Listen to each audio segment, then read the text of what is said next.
Alright, so today we begin, so we're going to start with definitions and examples. Before I can tell you where this course is going, I need to give you just a little bit of terminology and give you some examples so that you know what I'm talking about. So first question, what is a differential equation? This is a perfectly reasonable way to start the course. What is a differential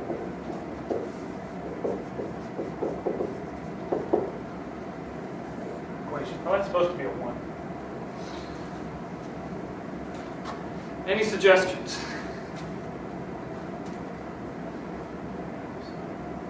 Well, let's see. Differential equation. Okay, it's an equation that involves differentiation, right? There should be some derivatives. Okay, that's good. Right. So this will be just kind of a naive way to say it, a differential equation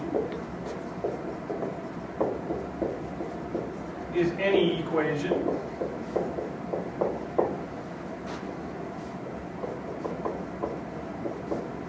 that involves, well, we'd like to say derivatives or differentials, anything that is related to differentiation. So I'll just say it involves differentiation.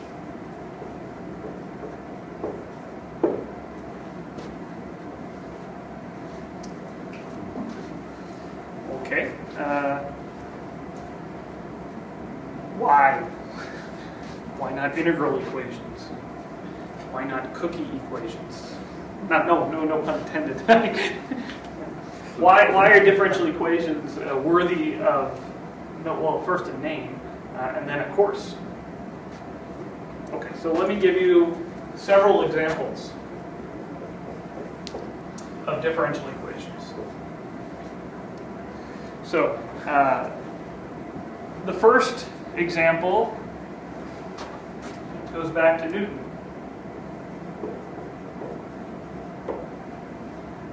He says, okay, let's say you have some object, and let's say that S of t denotes the position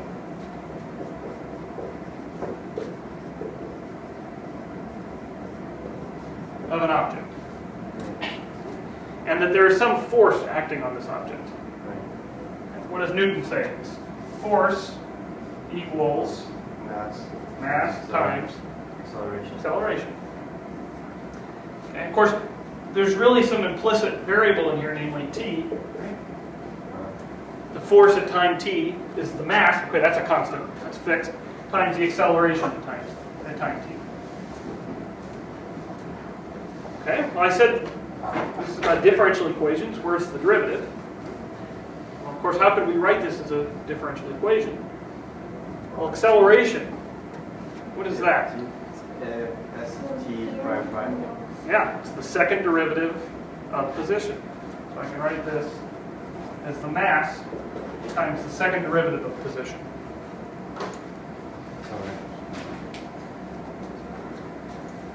Okay, so already you have a differential equation because it's an equation that involves derivatives.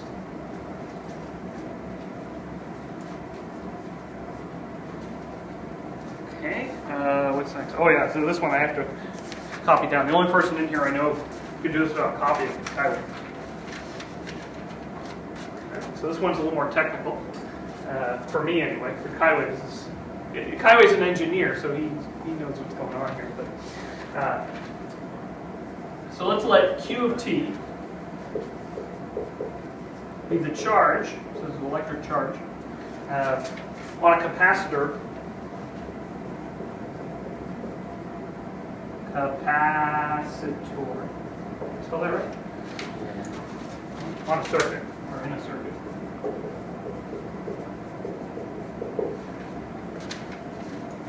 And I will tell you that you need to have some information here. For instance, you should know the capacitance. And we'll just say that's C. And the resistance, call that R. What else do we need? Inductance. which is not I, is it? What do you use for inductance? It's not an I, because I, what do you use I for? No, they don't use I for imaginary numbers. They use J for imaginary numbers. I for amps. You use it for amps? For the current. For the current, yeah. So for inductance, they take an I and they cut off two sides of the, if you have an I like this, they cut off that, and they cut off that, and they cut off that. You get an L. Okay. Oh my god. All right, and then there's something called the impressed voltage.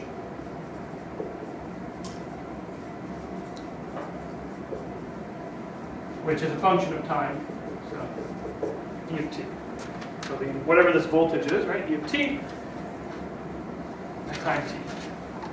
Okay, and how do you relate the voltage in terms of the charge given the capacitance, resistance, and inductance? And it's given, surprise, surprise, by a differential equation. So it's the inductance times the second derivative of the charge at time t, plus the resistance times the derivative of the charge, plus the reciprocal of the capacitance times the charge, and that gives you the impressed voltage. Now, Kaiway knows what this means, but I don't know what this means. Really? Not really at all. Yeah, I don't even know what these words all mean. Capacitance, resistance, inductance. I'm sure you guys all know what they mean, but I certainly don't. But you certainly are familiar with this thing we call electricity. You're aware that there are electronic devices. You have TVs and iPhones and so forth. And you can imagine that somebody somewhere needs to know how voltage, for instance, is working in these devices. And sure enough, an important differential equation describing it is this one, right? The language of just about everything we do is in terms of these differential equations. Why? Well, let's go back. What's a derivative supposed to be about? Rate of change, right? And of course, that's exactly the problem with everything, is things change. So calculus is the natural language to describe our universe, because our universe, things change constantly.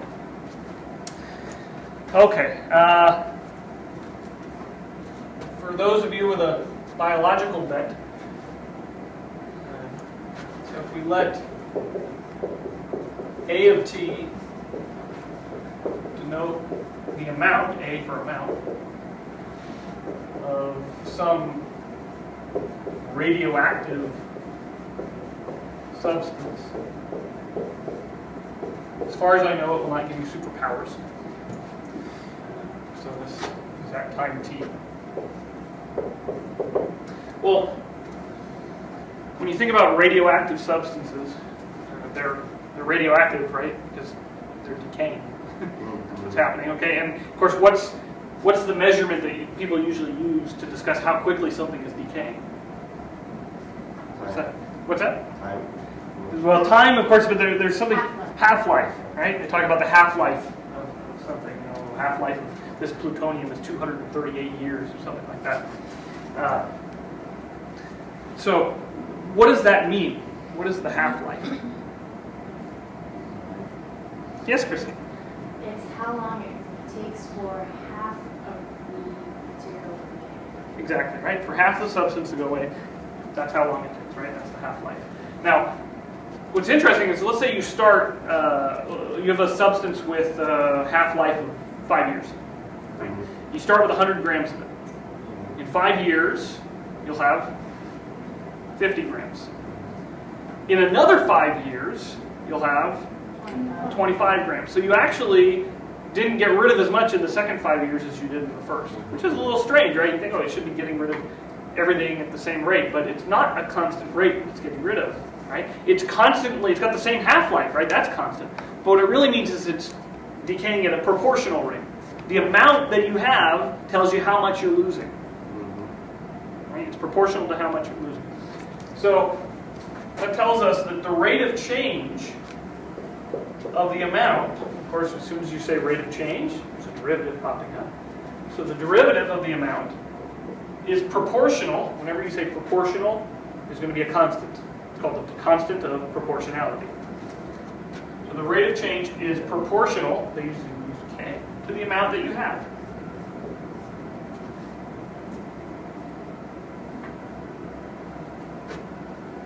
Okay, and so here, you could ask, what can you say about this constant?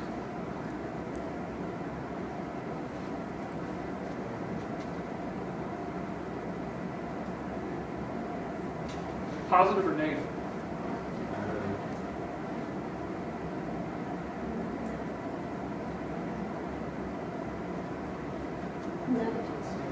Well, let's see. The amount is positive or negative? Amount's positive. Amount's positive. It's decaying, so it's going down. So that's good. The rate of change, right? It's got to be decreasing, right? The derivative has got to be negative because the amount is decreasing. Okay, so that's a negative number. That's a positive number. So the K must be negative. Okay, we don't like that so much. So usually what we'll do, we try to assume all our constants are positive, and we'll just put a negative up front, and then nobody has to think. Right? So our constant is positive, and that negative tells you, okay, guys, this thing is going down. But of course, the physical intuition tells you that right off the bat. Okay, so there you have a really nice differential equation that biologists need all the time. Okay.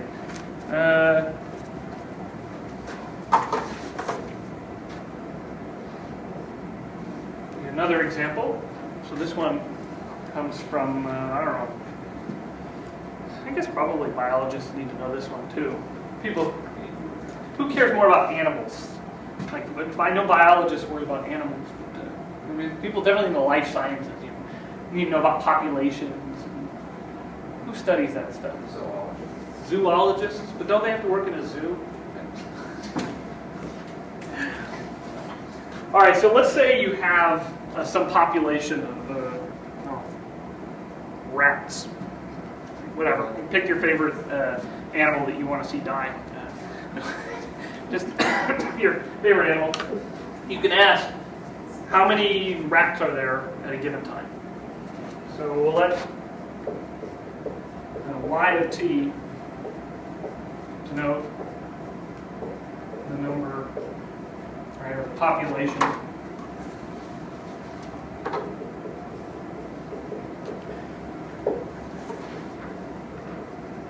of some species. Okay, now, you're old enough to know about the birds and the bees, and the rats in this case. So you know that animals procreate, for instance. Some die off. This happens. Right? So if you are in the life sciences, you probably are interested in how the population of certain species change over time. Now, if there are more of a species, what would you expect to happen to their population over time? If there's more of them, they're going to procreate a lot more. You would expect them to procreate more often, right? If there's just one rabbit in a cage, it's not going to procreate very quickly. But if you have, a dozen rabbits, that should be a lot faster. If 100 rabbits, there's magical wham, right? Okay, a lot more going on.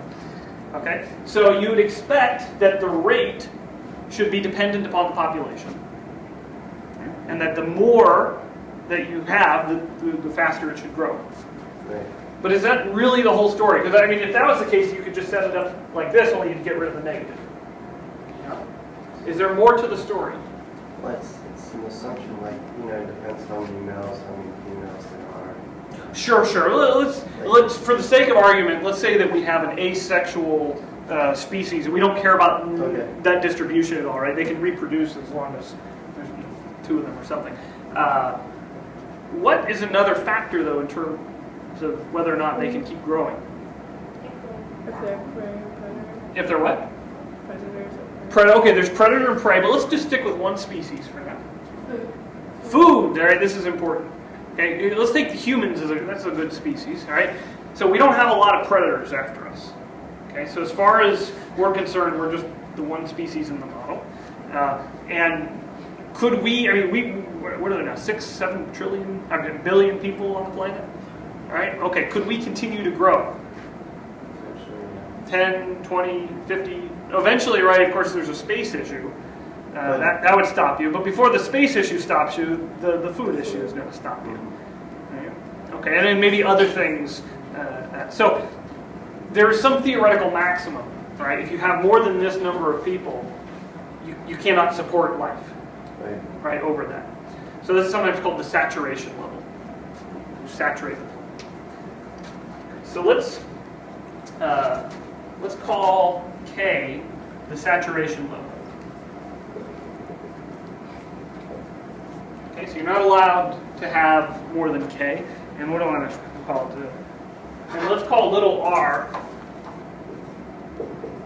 the intrinsic growth rate.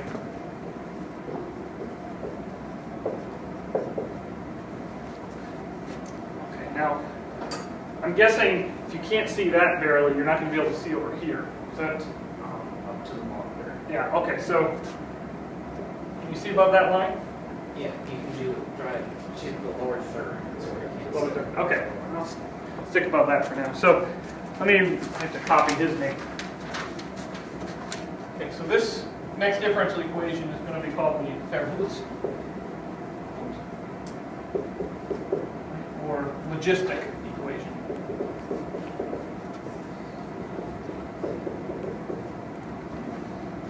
And it says that the rate of change in the population,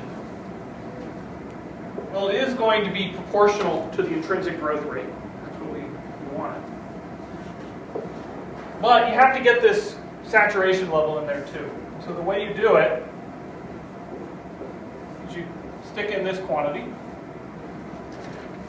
All right, and all those y's are, of course, y of t's. Okay, let's see why this makes sense. Well, if the population, which is denoted by y, ever gets up to k, then you get k over k, which is 1. Then you get 1 minus 1, which is 0, right? Which kills everything, so the growth rate would go to 0. Right? You can't grow past it. And if y got above the saturation level, then this would be bigger than k, and this would be bigger than k, so this would be bigger than 1, so this would become negative. So you'd actually have to start decreasing, right? You get a negative growth. More people die than people are. And of course, the bigger y gets, the bigger this number gets, the smaller this gets, so it starts knocking down this whole number. So it's called the logistic equation. Okay, now we'll head over to the other side of the board. Can you guys see all the way over here?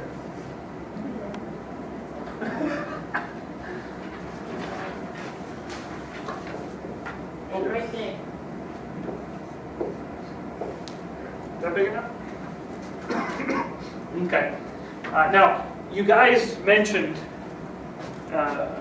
when we were looking at the logistic equation that there's something else that could change the population, which is there could be a predator-prey relationship.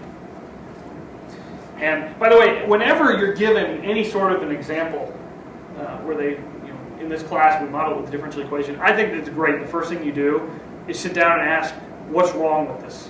All right? What is this differential equation missing?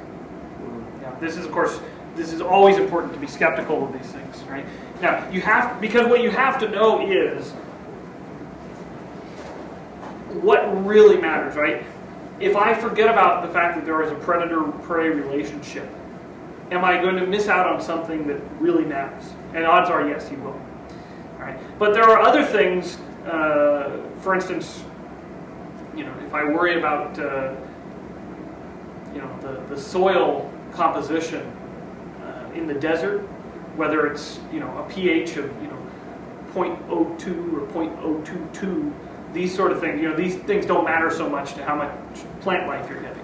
Right? There are much bigger issues at stake, and you don't have to add those to the model because it won't change much, right? But you want to be aware of all the things that you can. But in this case, as I said, the predator-prey thing, this really matters. And so last year, was it in the spring?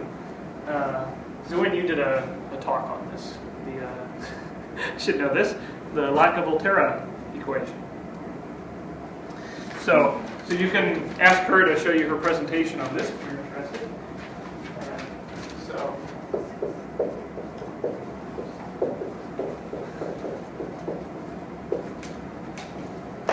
So this differential equation is going to say, okay, fine, you need to worry about other species, right, that might be involved. But it's still going to be a very simple version. We're going to assume that there's one predator and one prey species, right, and that you don't need to worry about other things. Now, yeah? Is that H or TL? A what? It's an What is that? L-O-T-K-A. Oh, Okay. Yeah.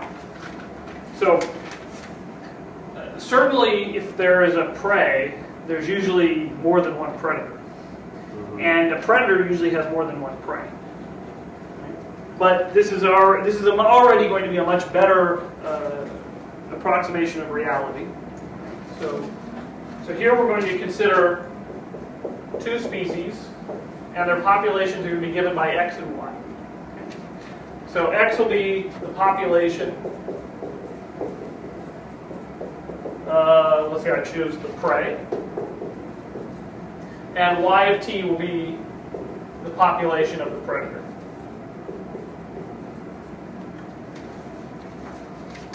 So we're going to choose some constants that we're going to need, but you don't have to worry about what these constants are. They're just all positive constants.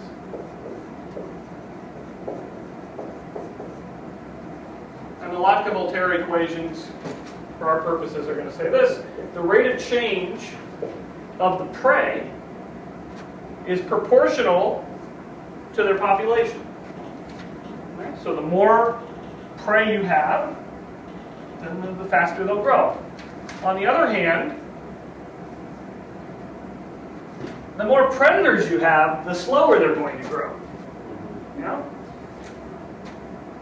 But it's also the case that the number of prey you have also starts to limit your growth, but by a different constant, okay, and a multiple of this prey, of the predator. And then the equation for the predator is almost exactly the same. You just have to switch where the minus goes and change your constants. So it should be minus bx plus beta xy.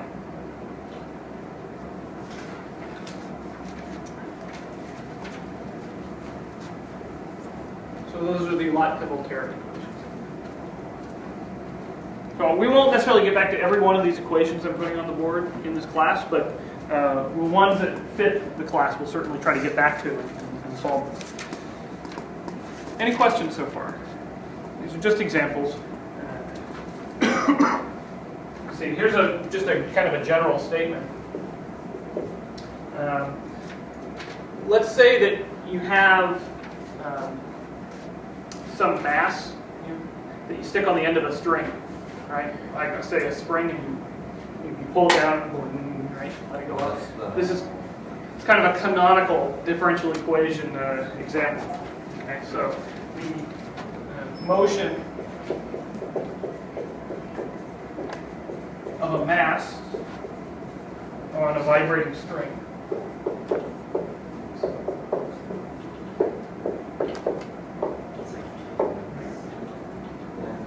Let me give you another one. The flow of electric current in a simple series circuit.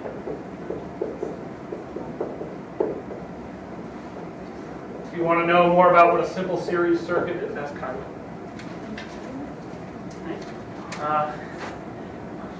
If you want to know about skydiving,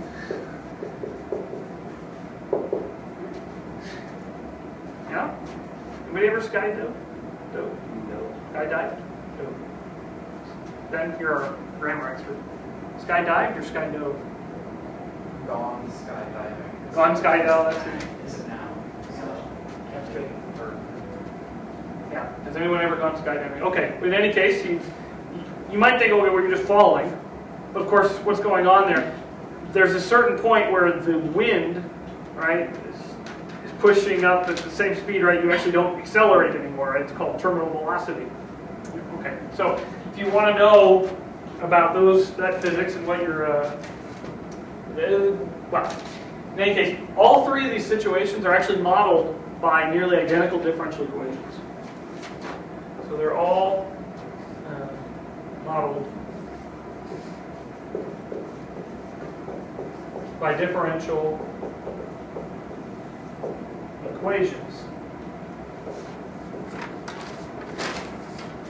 of the form some constant times the second derivative plus some constant times the first derivative plus a constant times the function equals some function of time.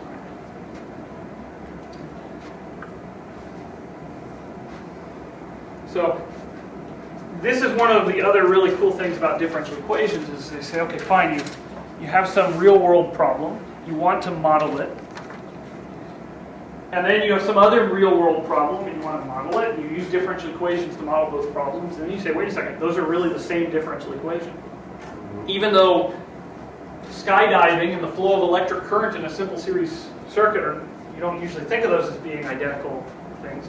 Of course they're not, but the mathematics behind them is the same. So this is already quite interesting. So all of the above examples are called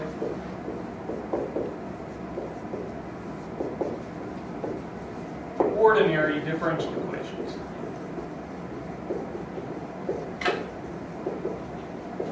Which is the title of the course. And I'll usually not want to write the whole thing down. I'll write ODE. So if I say something is an ODE, I mean it's not a poem, but an ordinary differential equation. Okay. Now, why this extra adjective at the beginning? Why an ordinary differential equation? Because there's another kind of differential equation, which is called a partial differential equation.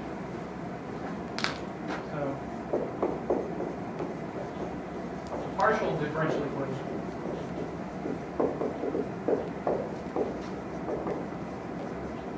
or PDE is a differential equation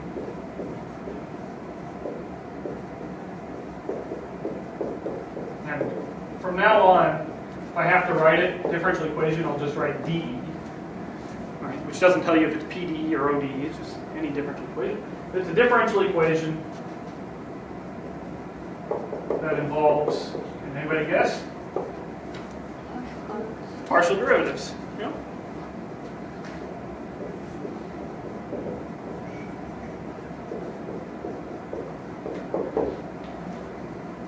Now, as you might imagine, partial derivatives are really, really useful because we knew that, well, derivatives were useful, but partial derivatives were really useful because most of the things that we see in this world are functions of several variables. So if you want to take derivatives, you need partial derivatives. So the same thing applies here. So let me give you a few examples of some partial differential equations. Before I do, let me just say one thing I forgot to mention here. With the Logistic equation, it's not an equation, is it? It's actually two equations. And so this is sometimes called a system of ODEs, system of ordinary differential equations. Now that should remind you of something from algebra, where you have systems of equations. And actually, one of the themes of this course, the way I would like to teach it, is the goal in studying differential equations is to turn calculus back into algebra. So if you have a differential equation, it would be really good if you didn't have to do calculus on it too much. And if you could mostly just solve equations like you normally do in algebra. If you have a system of differential equations, it would be nice to turn it back into a system of linear equations. Yeah, that would be really nice. So that's what I would like to do. Okay, so let me give you a couple examples here.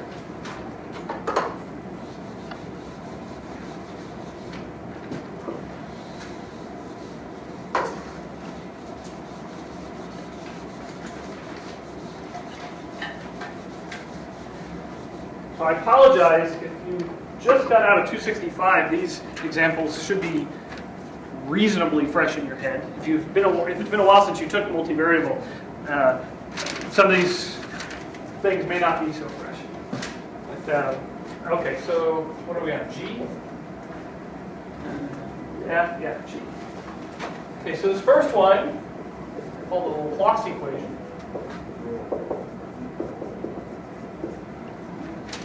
And I'll just give you the two-dimensional version of it. Okay, so this is for functions of two variables. And this would be a good time for me to show you the notation I use for partial derivatives.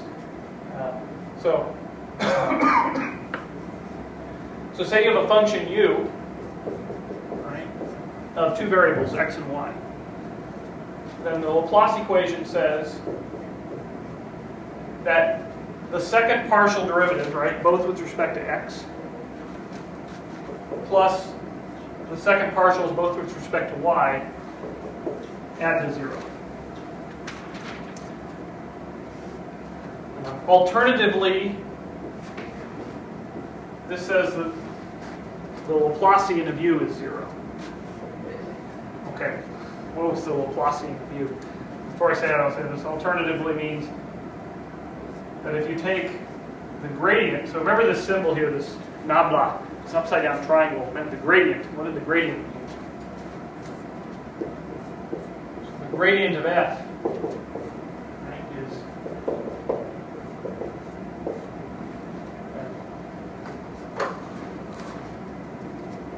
you take the partial with respect to x and the partial with respect to y. This is a vector field. So if you take the gradient of u, right, and then you take the dot product with the gradient again, then this was the definition of doing nabla squared, right? This is called the Laplacian. So these all say the same thing. There's no difference here. This really is the dot product. Right, that's how you get a plus here. This one you see, you get this fx, fy, but this dot here, that's where you're getting this plus. Okay, and then you'll note, just for clarity, when I say the partial of u with respect to x, I write that ux. And also, and this is important because the notation switches, if you're doing multiple partial derivatives, say I'm doing del squared u, del y, del x. This means that you're doing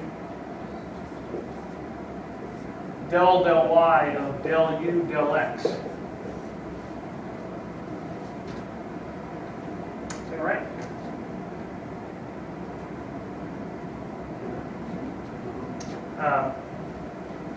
But the way I write things is in this notation, you would first do ux, and then you would do the y. Right? Or I usually will drop the parentheses and write ux, y.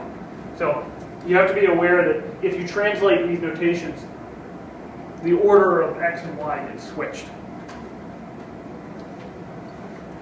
That's just an unfortunate cost to the notation, but I prefer to use this because it's a little more concise. But of course, you should be aware that most textbooks write things in terms of dels and d's. Okay, so this is called the Laplace equation. Such a u that satisfies this equation is called a harmonic function.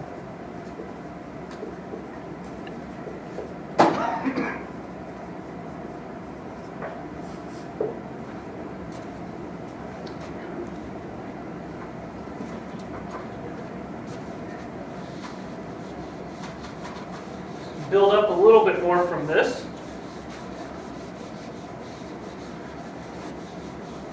Let's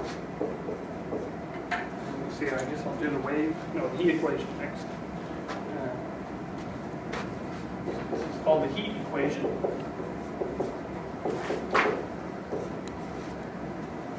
So the heat equation is going to describe the dispersal of heat over time.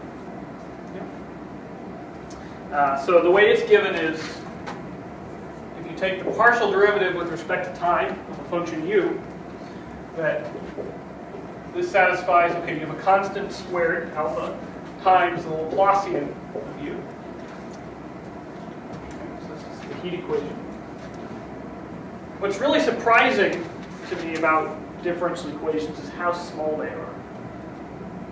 I mean, really how short this is. I mean, this is a very tiny equation.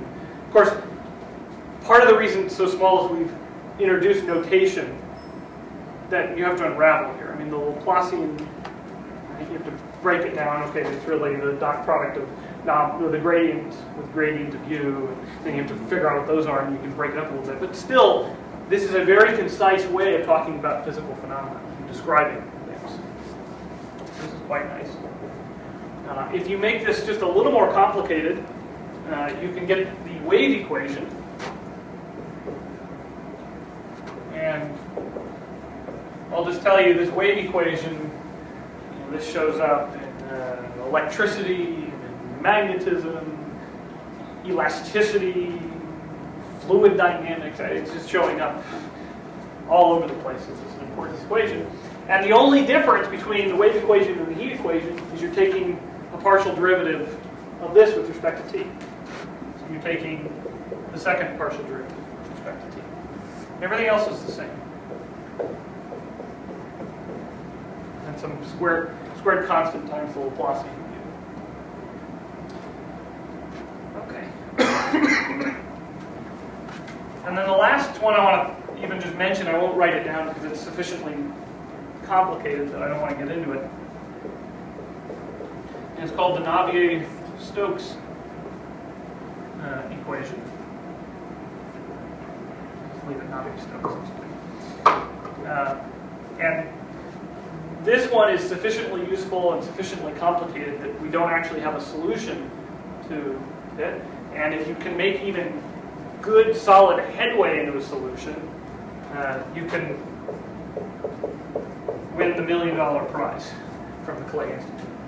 So I'm always, of course, asked, what do I do with my math degree? And well, there's one thing you can try. $1 million to make some headway on it. So if you've ever heard this Navier-Stokes equation, you see it written down. It's a partial differential equation, and if you can make some headway, you can make some big bucks. Even if you don't make good headway, you may not get $1 million, but people will still be very interested. But this is beyond what we'll get to in this course. I won't offer a solution to that here. Okay. All right, so that's enough examples, I think. That's quite a bit. So they're everywhere, right? Interesting physical phenomena are modeled by differential equations. So it is useful to be able to solve them. Okay. Here's the problem, and here's where my approach to this course is going to be developed from. There are a lot of different differential equations. Tomorrow we'll start to classify them. So we're going to say, okay, well, there's all these differential equations. How can we break them apart?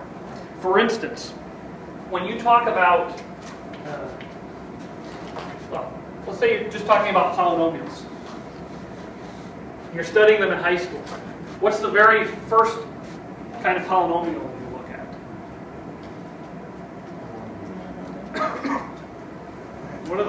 first interesting ones that you can analyze? Quadrant. Oh, before quadratic even, right? What do? You spend all this time with first order, right? And what do it mean first order? I mean, it looks like y equals, what's a polynomial look like first order? AX plus B. Ax plus b, right? It's a linear equation, right? Somebody could look at 2x plus 4, and another person can look at x squared plus 2x minus 2, and they can both say, there's something very different about these equations, right? This has a degree 1 term, this has a degree 1 term, but that also has a degree 2 term, right? There's something different. And it's fruitful to analyze them as being different, because if you look at all the things of this type, the graphs all look the same, they all have very similar properties, right? And if you then say, okay, now let's look at ax squared plus bx plus c, okay, boom, they all have, they all look like parabolas, and lots of properties are the same. So you do this with differential equations in the same way. You define an order, right, of a differential equation. We're also going to define a linear differential equation. But it's not going to be exactly the same as this. It's going to be inspired by this. But it's not going to look like this. And then we'll come up with a bunch of other names of separable differential equations, yada, yada, yada. Now here's the thing. Once you start whipping out this classification, then what they like to do in books like this lovely one that I encourage you all to buy,